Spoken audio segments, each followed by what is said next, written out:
Good evening, everybody. Thanks for joining today. Should I get a timer so I can stop talking? I heard it's an interactive crowd, so I thought I'd start with a poll. Who thinks North Korea is behind the Sony attack? Yes, all right. Who thinks it's a disgruntled, or at least enabled by a disgruntled employee? Both? Maybe somewhere between? All right, who thinks they had a chance in hell to actually find that hack before it happened? Anyone? No? Good. I agree. I think they actually have a lot of what they need, and they still do. It's a matter of not being able to get to it. It's kind of the issue with a lot of folks who are still trying to struggle right now with massive amounts of data, massive input streams of things, and all this context, they don't know what to do with it. So today what I want to talk to you about is a bit about how to use some of those big data techniques for cybersecurity. And just a quick intro to my company. Sqrrl Data is a startup. We're a big data startup that's been focusing on bringing new solutions to cybersecurity threat detection, response, and analytics. Our history, we go back, we started actually came out of the NSA. So back in the early or mid-2000s, the NSA was looking for technology to manage all the reams of data that they were storing for various uses. And at that time, the biggest technology that was proven for them was Google's Bigtable. And proved out to be a very good model, but they needed more security built in. So they built a technology called Accumulo. And our team actually was the lead there. The team open source was very instrumental in open sourcing that technology, so we actually brought that actually to the commercial world now, and we founded Sqrrl in 2012, and have been bringing a lot of these kind of platform type approaches to various different use cases. The most common has been cybersecurity, so we're doing quite a bit of focus there, and we've got a couple of releases out at this point, and so I want to talk about some of the things that we've learned and what we think is a great approach. So. What I'm going to do is run you through, we run a workshop, and this is going to be a very abbreviated view of that workshop. It's only a couple hours long, so I try to take a little slice of that to give you a flavor of some of the issues along the way. So we're going to talk about the big data problem in cybersecurity and how those things even come together. The approach that we think is an interesting one for using big data with in cyberspace. And then, how many people know about Hadoop or are familiar with Hadoop? Excellent. How many are experts at Hadoop? Okay. All right, so then that's good. The judges, I will probably go a little faster through that area so we don't spend time repeating, but at least telling you why some of these technologies come to bear, and then probably pull it all together if there's time to do a demo. All right, so that's how we're going to start. So given that discussion you just saw here in Fireside Chat, and you guys are seeing this everywhere, you know that the game has changed.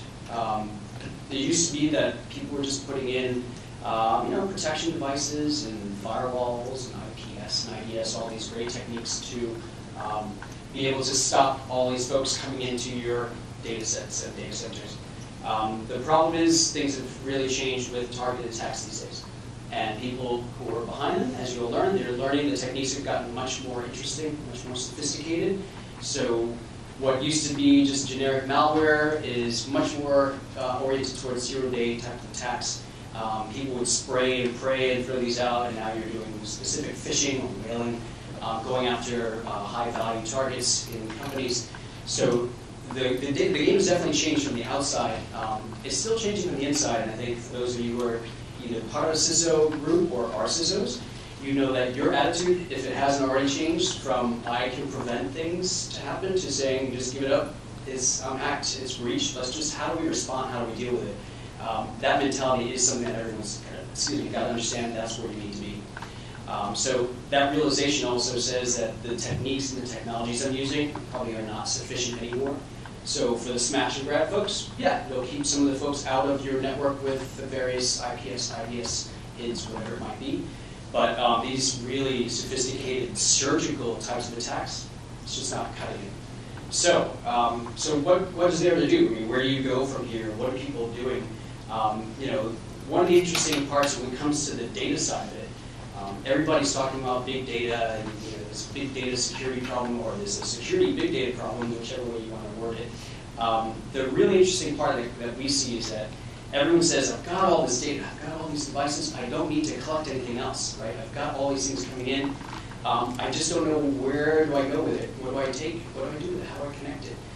And in fact, what's even more interesting now is that in addition to all the networks and logs and all the other kind of structured information, people are saying, well, if I had more context, if I could introduce intelligence, or if I could introduce application level data, things that are maybe more semi-structured, more fluid, things like emails and other types of data, that actually gives you more context, more understanding. But once again, the dilemma is I have all the data, I can even use more, but the tools I have can't really handle it. And I mean everything from SIMs. They're great tools, and I think people are still going to continue to use them. Our customers certainly do, and they do well for doing compliance types of approaches and putting in signatures that are required to be tracked. But if you look at some of the types of techniques and some of the investigations and responses that people are undertaking right now, you need to go back at least 6 months to a year to find some of these really resident attacks. And your SIM doesn't do that. It's probably holding a few weeks of data. And so many people are dropping all these data sources on the floor. So it is clearly a big data problem. And so that's why you're hearing so much hype about it. And I'm guessing some of you feel like I often do about the hype that, you're probably sick of hearing it, right? You're probably like, okay, please don't tell me anymore about my big data problem. I get it. The interesting part is that it is really useful. So the reason I think most people are going, I just don't want to hear about it anymore, is just it's hard. It is something that, a lot of the practitioners, they're not necessarily data scientists. So the ability to go through and form and process data, put it together and assemble it, let alone to then start doing analytics and running all kinds of great, processing on top of that, it's not easy. So we're certainly seeing skill set shortage, everything from, operationally, shortage of skills to be able to manage a Hadoop cluster or a big data technology, through to, being able to put insights on top of it, and then marrying that to your cyber concerns. So I think, the wave is changing, but, this is certainly the sentiment I'm hearing is that people are like, I'd love to, but I don't know what to do with it. So that's what's really focused us on, providing some new ways of approaching big data that we think are more simple, a little easier to consume. They don't require you to have data scientists everywhere. And I'm hoping that these are the types of techniques you're going to see in some new technologies these days. So what do we call this thing? We had to put a name to it because it didn't really seem to exist right now. There's a couple of similar approaches in web technologies and some other areas, especially around graphs. So we're calling it cyber-linked data. And really what it is taking the best of a couple worlds. One world is the graph and graph database world. So I'll talk about what that means for graphs in just a second.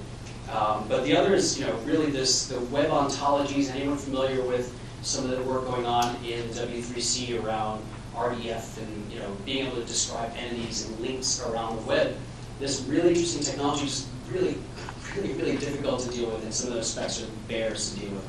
So we're trying to bring what's really good about those things to a simple solution, and then now adding on top of that things like visualization, things like machine learning, but building it in so that you don't have to worry about it yourself. So that's our goal, and that's what we think is the right approach, or at least a new approach to really focusing the right type of solution for the right type of problems that folks in the cyber world have. These approaches really do well with pattern matching, pattern discovery, anomaly detection, things that we were just talking about a minute ago, where if you want to understand behavioral differences or you baseline behavior about someone or something or some machines, these are the kind of techniques that really lend themselves well. The other thing is graphs are very visual, so being able to navigate and traverse, everyone can do it. I can do it, and I'm not a data scientist. So it's something I think I'll show you what it means for, from an ease of use standpoint. So just a quick graph theorist here. But a graph is just simply a collection of nodes and edges, and it, basically you can think about it. You probably see graphs all over the place. People talk about the social graph with Facebook. So I'm connected to somebody. I know I've been linked into, LinkedIn seems like to know wherever I'm connected, or I could be connected to somebody else. But these are just entities. So an entity could be anything, and it's connected somehow to something else with a relationship. It's simple what a graph is. Linked data is a term, just in case you hear that, that's the term that's being used in web technologies right now. And it's really just some standard ways to treat this approach in the web. And they have some very specific specs on how do you represent an entity, what does it, what does it mean, and what are the features about it, and how are these things related, how do you represent a relationship. So I like those ideas, I just think they should be simple. And so if I just want to say, I want to talk about a user, and I want to talk about the machines that the user uses, and I want to talk about an asset like a database, or I want to talk about a website that someone consumes, those are my things, those are my entities. And if I can talk about how they relate, it starts to get interesting. Then I can see how these things kind of map together. The only problem is building that out of all the data I have is where it can be challenging. So I think we have some ideas of where we can help. So this is the kind of thing that I would want to look at. So if I want to explore and understand all this data that I have, I would want to look and ask questions like, well, how are these employees connected to this website, which has been determined to be a threat? And if I had a graph that showed me, well, here's the emails that flow between users, and this is how this user is connected to this other user, and here are the websites that they visit, I can probably draw some interesting conclusions. And in some ways, you can even take this further. I can say not only what is it that my employees are doing, but I can also say, well, what are the external actors that they're working with, and if I'm worried about insider threat or some kind of collusive activity that people are tracking today in trading or in various different sectors. These are the kind of interesting questions you can ask. Now note the difference between how simple that could be from where a lot of the big data techniques are today, which are, all right, throw in your proxy log, and you got HR files, you got emails, and if you want to draw that connection, you got to stitch it together yourself. So you probably have logs and logs coming through, your VPN log, your IDS, all these things spewing information. Nothing is described the same. So an IP address is described one way here. I have IPv4 over here, and v6 over here, and I have machine host names, and then somehow to turn that into just a machine, let alone then marry that to a user and how many different, if I'm using sources like HR data, social security numbers, all these different identification numbers, how do I kind of bring those together in a single ontology? It's not easy. Now, if you could actually map those into that, it would be really interesting. So that to us is what we think is an interesting approach to extracting out knowledge and pulling out what's most important in all this data that you have available to you. And by the way, folks, if you have questions along the way, please feel free to jump in. Yeah. So I'm very familiar with Neo4j. Are you using Neo4j, or you built your own graph database? Nope.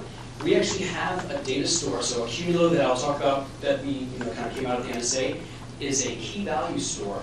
And it's, oh, I'm sorry, repeat the question is, gentleman is familiar with Neo4j, which is a graph database, and asked if we were using that. And I think that's used in some other applications out on the web. So the Accumulo technology that I'll talk about, which is based on Google's technology, is a storage system. It's a key value storage system. It's what we call NoSQL, and I'll get to that when we talk about the Hadoop area. And we are using that technology to represent keys, basically entities and relationships. So we find it a little bit more flexible than using a graph database. Graph databases are a little more complex. They also weren't built for the scale that we were built for. Just so you know, NSA was using this technology at the petabyte-scale, multi-petabyte scale. So that's the type of approaches that we're talking about. If you really are very serious about bringing in lots of data, your data storage mechanism needs to be able to scale as well. Okay. So let's talk about this model in the cybersecurity world. So this ontology that I was talking about, an ontology is just what are the things, what are the relationships, how they relate. We call them models just because ontology sounds very like a big word. So like a model. What's your model? The way we work with folks, we kind of talk about what's important. We just start thinking about what do you want to know? What is important to you? What do you track in your data? So it could be the users. That's what most is interesting to you. And you want to understand how your users are using your systems, interacting with your clients, talking to amongst themselves, or it could be your assets. We talked a minute earlier in the fireside chat about what's most important to you, and you're usually protective of those assets. It could be your financial data, it could be your customer data, it's often the customer data, credit card information, all these things that are important to you. Those are things you might want to track. And then the messages, the things that people talk about. We've shown this model approach for analyzing the Enron data set. Some really interesting insights you can understand just looking at the messages and how they've been kind of going between people. Everything that might be interesting to you, you should say, that should be an entity where I like to talk about these things related to them. And then think about how they relate. Do they talk to each other? Do they communicate? Do they exchange messages? Do they log in? Do they do whatever? Those are the relationships. And once you kind of start getting a picture of it, you can actually draw that. It's very simple with these diagrams that I described. These are where some of the graph technologies like Neo4j and others and some other technologies. If you're doing things in the open source world, people have been using things like Montego and some other technologies in the big data space to just draw graphs and be able to put things together. So I think there's refinement and you kind of get an idea of what's interesting. And at some point you should be able to start thinking about, well, what are the features I'd like to think about for each of those entities?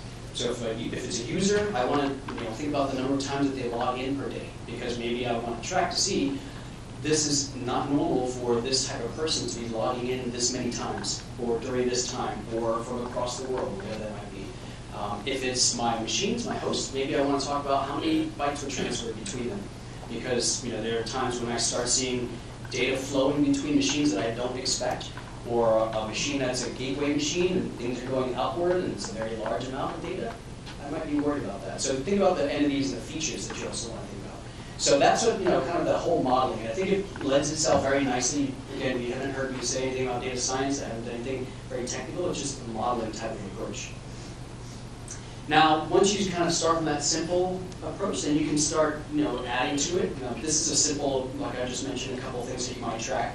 Two particular entities, and it's a user and a host, and you can learn a lot from how users use machines, and you can track things like, well, on what ports does the host communicate, how many bytes come in, how many bytes go out, and this is based on data that you have. You have net flow data, you're tracking authentication data, you can see the users coming in and using specific machines.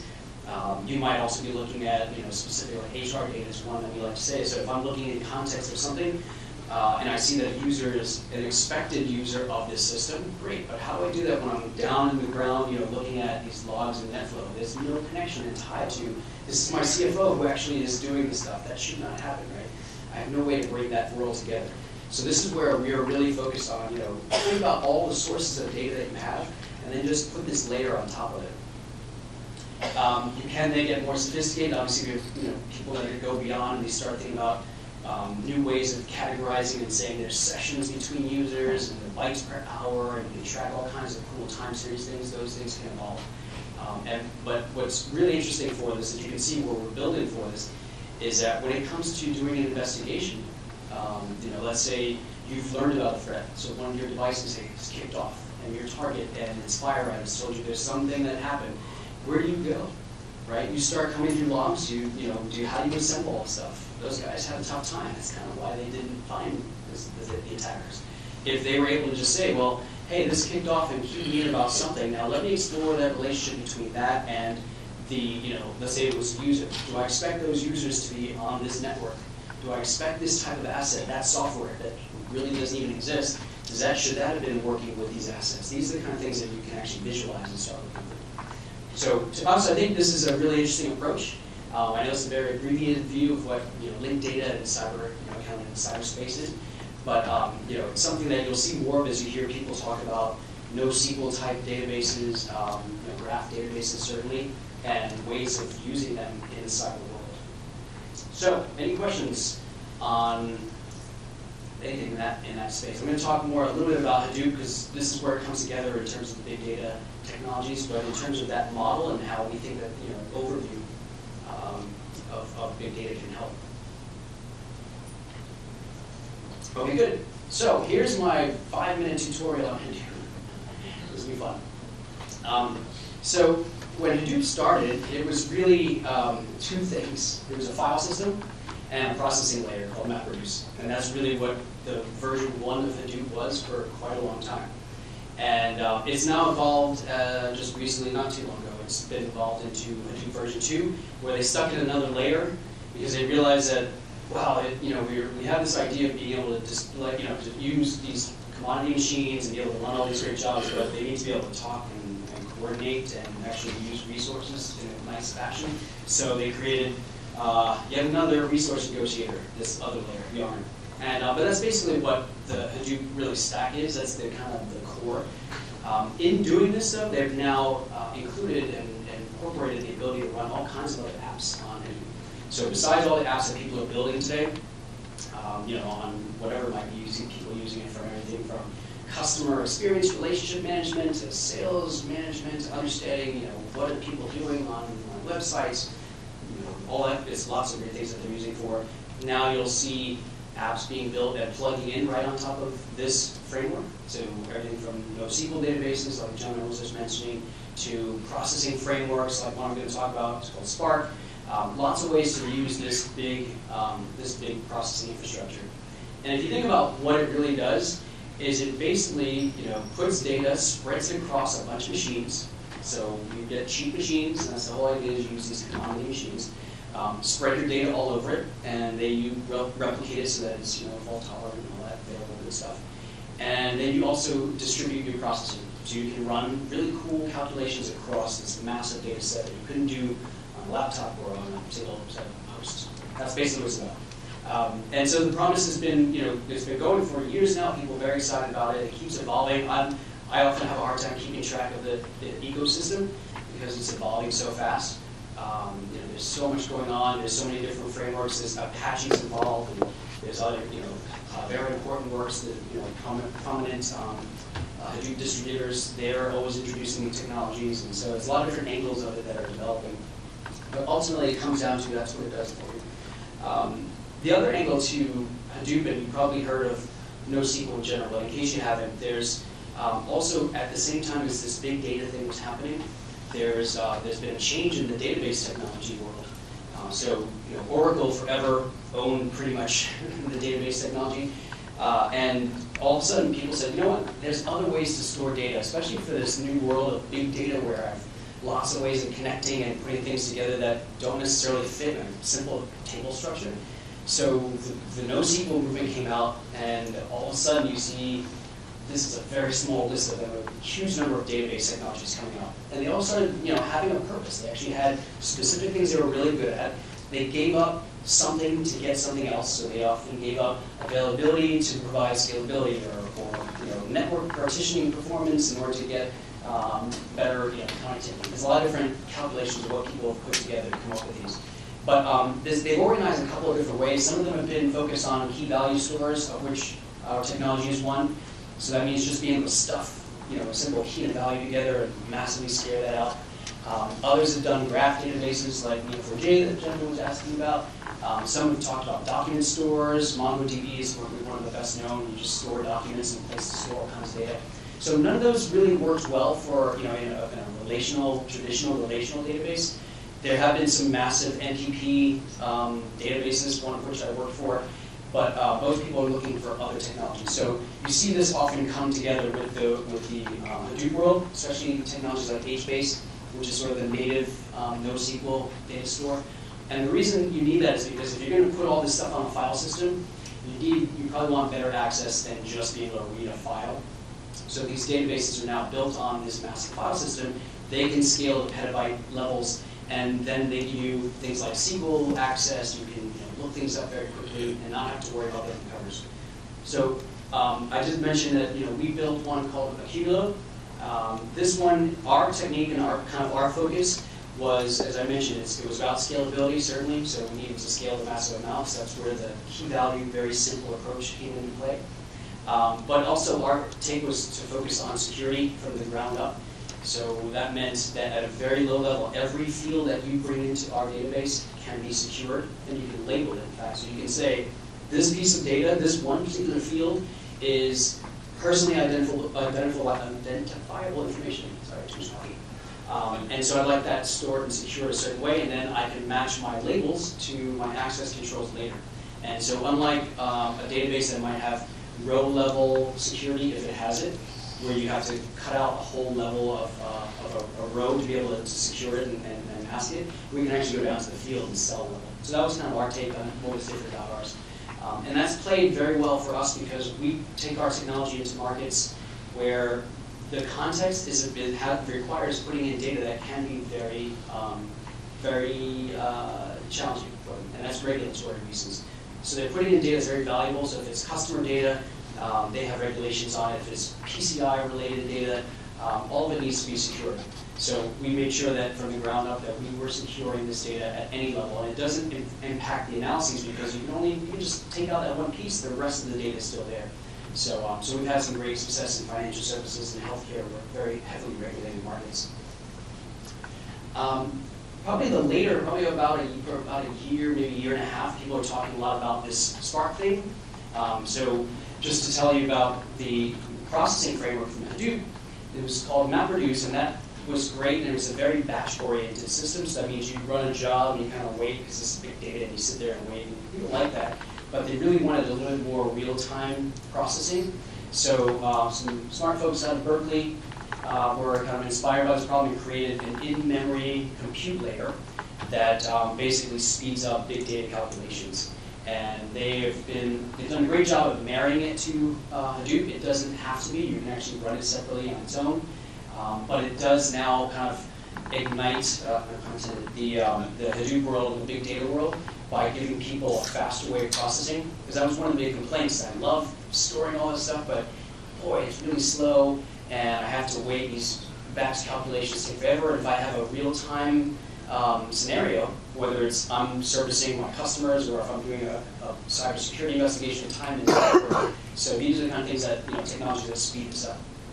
So it comes with some great technologies out of the box. This is a technology we're using, and it does have things like graph processing, machine learning, streaming even to get things in fast and move around fast. But it is a clustered, in-memory based program that kind of matches very nicely with Hadoop. So that's kind of another big technology you'll hear about that's coming to bear now in the big data world. Any questions on any of these? It's a really fast primer here.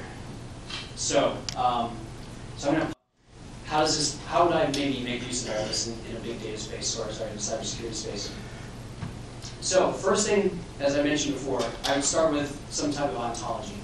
And some of this is built on some examples that we've actually seen used. One thing I want to describe is that our system actually extracts the knowledge out for you. So as data comes into our system, we pull this graph together. If you're not using Sqrrl system, you can actually still do this in other ways. So we've seen folks using technologies like Neo4j. You just have to do a lot more manual work, to be frank. So we're trying to simplify that. So it says, you just feed us with data, and you tell us what do you want to see. Is this the graph you want to see? You want to see users, you want to see IP addresses. We will extract that out and put this graph up together for you. So if you don't have an automatic extraction technology, you can build that. And it basically means you're just writing a CAD. So as the data comes in, you say, all right, there's a source address and a destination address. Put that in here, or add it to the entities that I'm already tracking. So it can be done. But that's, like I said, a little bit more. Now, once you started bringing those pieces of data in, you can kind of start populating this graph. And then the fun part comes in where you can start doing analytics on it. So there's a number of different classes of analytics that can be applied and used here.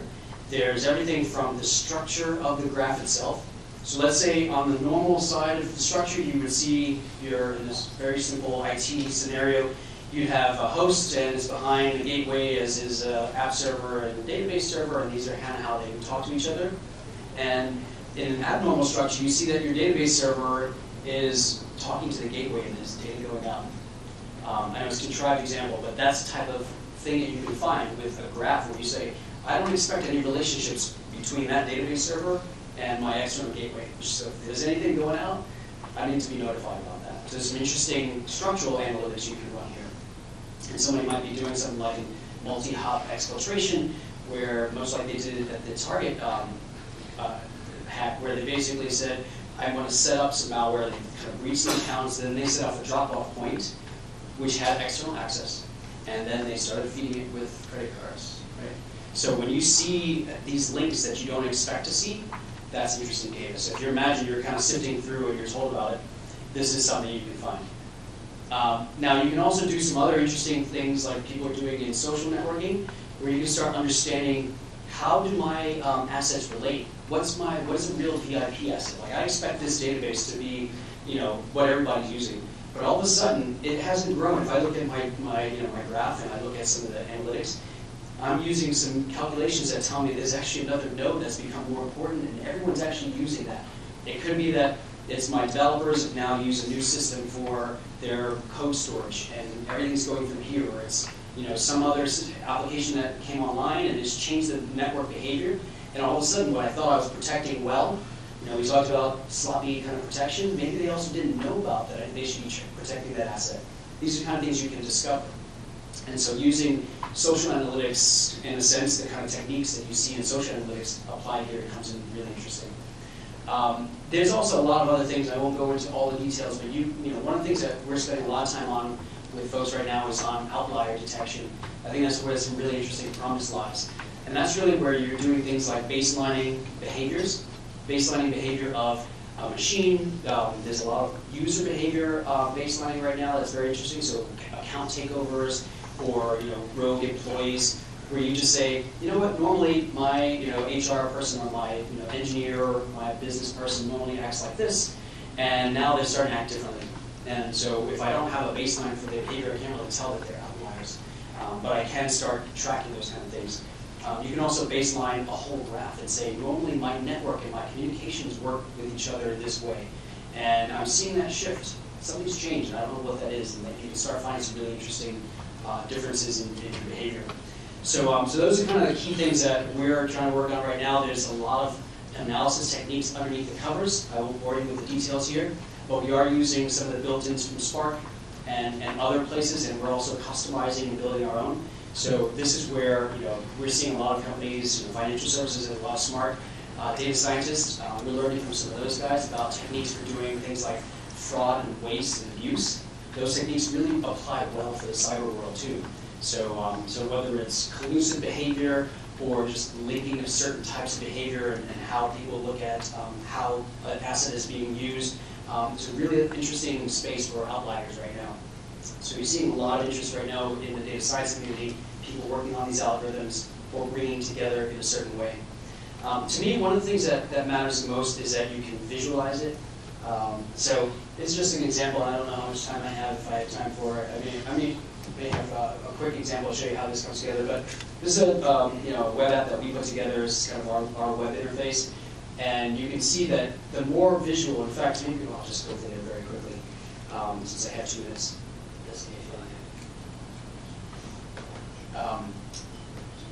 It's important to make sure you can see what you're kind of graphing. So in this particular example, this is our kind of our dashboard interface.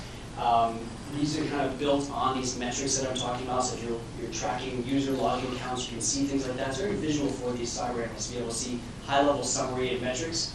But when it comes down into how to investigate, the power is in looking at the graph. And so if you can show that here's the administrator, here are the machines that they're logging into, and if just by simply looking at those machines and traversing relationships, I'm not going to do this very well, let's see. If I can just say, well, I'd like to see what users also worked with those machines. There's some very powerful things that just an analyst, without having to know much and having to look at logs, you can see some ties. You can say, wow, there's a couple of users here that are also logging into these same machines. The administrator, is that normal? Do I expect that login? And then the context comes into play when you start looking at that user, and maybe it's a software engineer in this case, and so I'm expecting that kind of behavior. But maybe this other user is the CFO that I mentioned earlier, and you can see that I baseline her behavior on when she normally logs in. I get this big spike that I don't normally see, and I also don't expect my CFO to be looking at these machines. Normally, to be able to go and pivot between data sets and put together, stitch together all this just to see this, it takes a little bit of work.